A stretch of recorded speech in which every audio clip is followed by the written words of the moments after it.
വയനാട് വാക്കേരിയിലേക്ക് പോവുകയാണ്. വാക്കേരിയിലെ നരഭോജി കടുവയെ തിരയാൻ കുങ്കിയാനയെ എത്തിച്ചിട്ടുണ്ട്. മുത്തങ്ങയിൽ നിന്നും വിക്രമാണ് എത്തിയിരിക്കുന്നത്.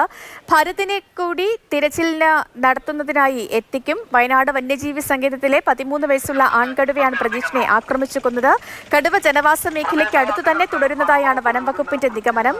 കമൽ ചേരുന്നുണ്ട് നമുക്കൊപ്പം. കമൽ, ഇപ്പോൾ കുങ്കിയാനയെ അടക്കം എത്തിച്ചുള്ള തിരച്ചിലിനാണ് വനം വകുപ്പ് തുടക്കം കുറിച്ചിരിക്കുന്നത്. കഴിഞ്ഞ 6 ദിവസമായി ഈ നരഭോജി കടുവയെ പിടികൂടാനായി 3 കൂടുകളും സ്ഥാപിച്ച് കാത്തിരിക്കുകയാണ് വനം വകുപ്പ്. ഏത് രീതിയിലാണ് ഈ തിരച്ചിൽ പുരോഗമിക്കുന്നത്? എന്തൊക്കെയാണ് വിവരങ്ങൾ?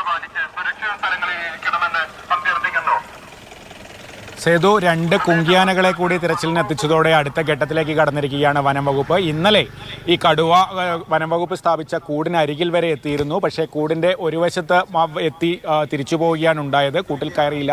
എന്താണെങ്കിലും ഇന്ന് ആനകളെ കൂടി എത്തിച്ച് ഈ കടുവയെ ഒളിച്ചിരിക്കുന്ന സ്ഥലത്ത് നിന്ന് പുറത്തേക്ക് എത്തിക്കാനുള്ള ശ്രമമാണ് വനം വകുപ്പ് നടത്തുന്നത്. ഡ്രോൺ ഉൾപ്പെടെ ഉപയോഗിച്ചുള്ള തെരച്ചിലും നടത്തുന്നുണ്ട്. എന്തായാലും കടുവയെ ഐഡന്റിഫൈ ചെയ്ത് കഴിഞ്ഞു. കൃത്യമായി ഇന്നലെ ക്യാമറ ട്രാപ്പിൽ കടുവയുടെ ചിത്രങ്ങൾ പതിഞ്ഞിട്ടുണ്ട്.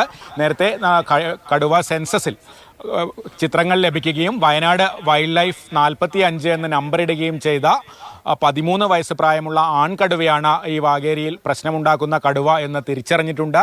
ആ കടുവയെ പിടികൂടാനുള്ള ശ്രമങ്ങളാണ് ഇപ്പോൾ പുരോഗമിച്ചുകൊണ്ടിരിക്കുന്നത്.